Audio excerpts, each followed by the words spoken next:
While most people with epilepsy are treated with medications, other modalities such as surgery, diet, and neuromodulation are often necessary. Since the FDA approval of the vagus nerve stimulator in 1997, there has been a growing interest in neuromodulation. A second, more sophisticated device, the NeuroPace responsive stimulator, received FDA approval in 2013. Our guest today is an expert in epilepsy and will discuss with us the spectrum of neuromodulation therapies, how they work, and which patients are appropriate candidates for neuromodulation. This is Clinicians Roundtable, and I'm Dr. Andrew Wilner. With me today is Dr. Robert Fisher, Professor of Neurology and Director of the Stanford Epilepsy Center, Stanford University, California. Dr. Fisher, welcome to ReachMD. Thank you. Bob, now most patients with epilepsy are treated with medications. What are the clinical situations that warrant consideration of neuromodulation therapy? I agree that medications are the mainstay of treatment for epilepsy, but they're only effective in about 2/3 of people with epilepsy. The remainder will have ongoing seizures or unacceptable side effects of medications. And for those individuals, other treatments would be considered. Probably the most important would be epilepsy surgery, the details of which would be for another discussion, or in children, ketogenic diet. But increasingly important are neuromodulation therapies, sometimes called neurostimulation therapies, but neuromodulation is a more general term. What are our options? Which types of neuromodulation therapy are FDA approved and in current use? 2 neuromodulation therapies for epilepsy are approved, the vagus nerve stimulation and the NeuroPace responsive neurostimulation therapy. The deep brain stimulation of thalamus treatment has been through a multicenter randomized clinical trial with favorable outcome results. And this therapy is approved in about 30 countries around the world, but not yet by the FDA in the United States. I'm hopeful that it will be soon. Are there any other neuromodulation therapies in development? Probably the most interesting set would be magnetic stimulation modulation therapies because those are non-invasive. The other 3 therapies we talked about, VNS, DBS, RNS, require surgery to implant electrodes. But transcranial magnetic stimulation is non-invasive. However, there have been some favorable trials and some unfavorable trials, so the jury is still out yet on that therapy, and it is not FDA approved at this point. I remember years ago, at least 20 years ago, we had one of these magnetic stimulators, and there was some suggestion that it would decrease seizure frequency if you sort of had regular stimulation on some kind of schedule. And then I think there was also some question that it might actually increase seizures. Is that under investigation still? It's parameter dependent. The higher frequency of stimulation, for example, 10 hertz and above, can be provocative for creating seizures. However, the lower frequency stimulation is generally inhibitory to the cortical tissue underneath. So it depends upon the parameters of stimulation. And my own belief, which at this point is just a hypothesis, is that the effectiveness of transcranial magnetic stimulation, or in this case repetitive transcranial magnetic stimulation, requires that you know where the seizure focus is and it be fairly superficial, because at least with the figure-8 butterfly coils that are commonly used, the penetration is only a matter of a few centimeters, not deep to temporal lobe. Now, some of the newer coils are addressing the ability to do deeper stimulation, and I think that might provide an exciting opportunity for the future. Right now, our TMS is still experimental. Are you personally involved with neuromodulation research now? Yes, I am. I was the principal investigator for 2 of the trials leading to FDA approval of the Model 106 vagus nerve stimulator that senses the increase in heart rate that occurs during some seizures in about 80% of patients, and then delivers a vagus nerve stimulation synchronized to that, as well as stimulating on the ordinary 5-minute clock cycle or whatever parameters are set. I was the principal investigator of the SANTE trial, stimulation of the anterior nucleus of thalamus for epilepsy trial, with bilateral implantation of depth wires in thalamus in patients with focal or focal to bilateral tonic-clonic seizures. And that showed efficacy, but as I mentioned, it's used outside the United States, but not yet in the United States. I'm doing research on repetitive transcranial magnetic stimulation right now, and I have other interests in the neuromodulation area, including neuromodulation with implanted pumps and medications, but that would be a subject for another discussion as well. And I'm a consumer of the RNS treatment, the NeuroPace device, where I'm referring many of my patients to that therapy here at Stanford. And that therapy was developed by Dr. Martha Morell, who is one of my colleagues at Stanford. If you're just joining us, you're listening to Clinicians Roundtable. I'm Dr. Andrew Wilner, and I'm speaking with Dr. Robert Fisher about the role of neuromodulation in the treatment of epilepsy. Dr. Fisher, we've talked a little bit about the different types of neuromodulation therapies. Do we know how these devices work in the brain to decrease seizure frequency? I wish that we did understand the mechanism of neuromodulation better than we do. At present, it's mostly an empirical therapy that has a number of theories about how it works, but no clear proof of what the mechanism or mechanisms are. One of the reasons we don't call it neurostimulation is because it seems odd to stimulate to stop a seizure. And in fact, many of the mechanisms may involve inhibition of neuronal circuitry and desynchronization of neuronal circuitry, particularly in the limbic system. If you stimulate anterior nucleus of thalamus, you will desynchronize firing of neurons, for example, in hippocampus. I think we're modulating networks, we're modulating circuits, we're altering neurotransmitters, but as I mentioned at the beginning, there's no one clear unifying theory about how these things work. What about adverse effects? Does chronically stimulating the brain with electric shocks or magnetic stimulation, does it cause side effects? You know, the brain's pretty complex, mood, cognition. Are there any perceptible effects besides seizure control? Obviously, this would depend upon where you're stimulating in brain and how you're stimulating. When we talk about brain stimulation per se with existing devices, it's primarily in the anterior nucleus of thalamus, the centromedian nucleus of thalamus. At least a half a dozen other places have been stimulated in smaller, less controlled studies.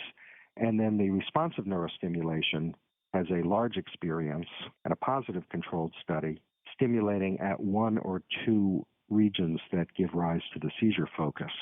So in those circumstances, the side effects of stimulation seem to be pretty mild. The majority of adverse events in the clinical trials and in clinical experience are the usual things you expect from implanting electrodes in the brain, for example, with a very large experience of implanting stimulating electrodes in patients with movement disorders.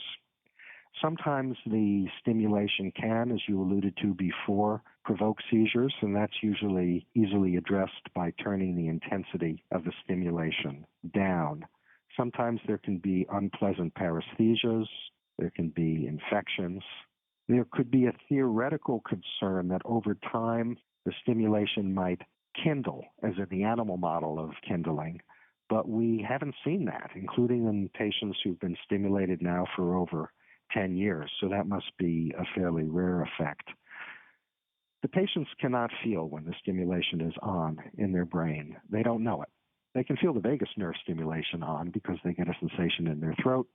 They generally get used to that. So by and large, neurostimulation is pretty well tolerated.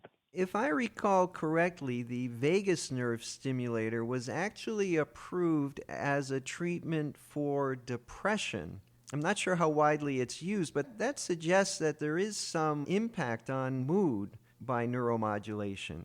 Yes, there can be, and you're correct about that. VNS was first approved as a treatment for epilepsy, and then it was observed anecdotally that some people seem to be less depressed, sometimes even if their seizures didn't get better with the VNS treatment.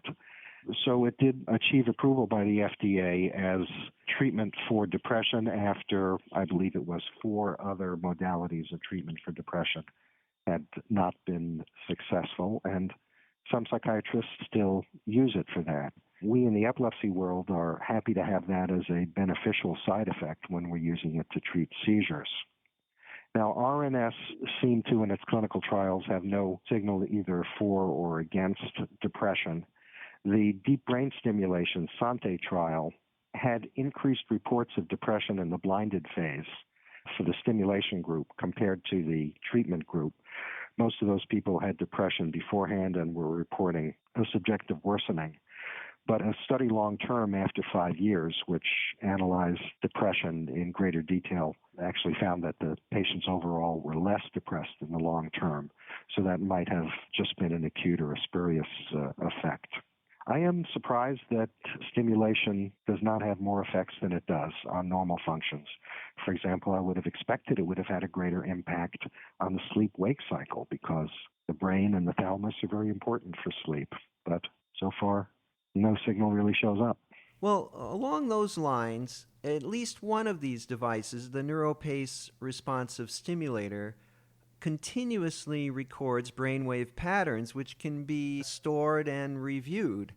Has the availability of this intracranial EEG data taught us anything about epilepsy?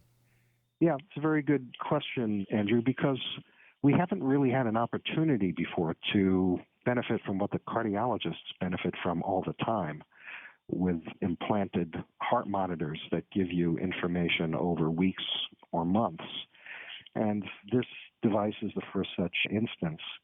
We've learned about diurnal variation of seizures. We've learned things about effects of seizure medications. Mostly we've learned that epilepsy, at least in this population that gets implanted, which may be a select population, is more often bilateral than we thought at the outset.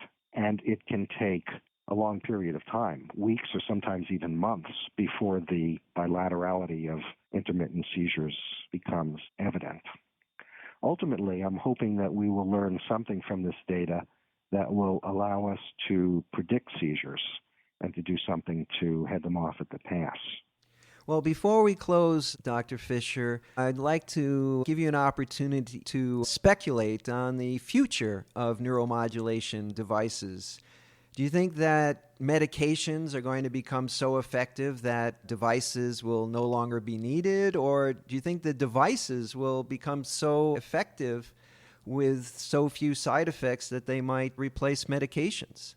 I think neither is true, and I think neither medications nor devices will replace epilepsy surgery, which remains, by and large, the only curative treatment for epilepsy in patients who can be cured by surgery.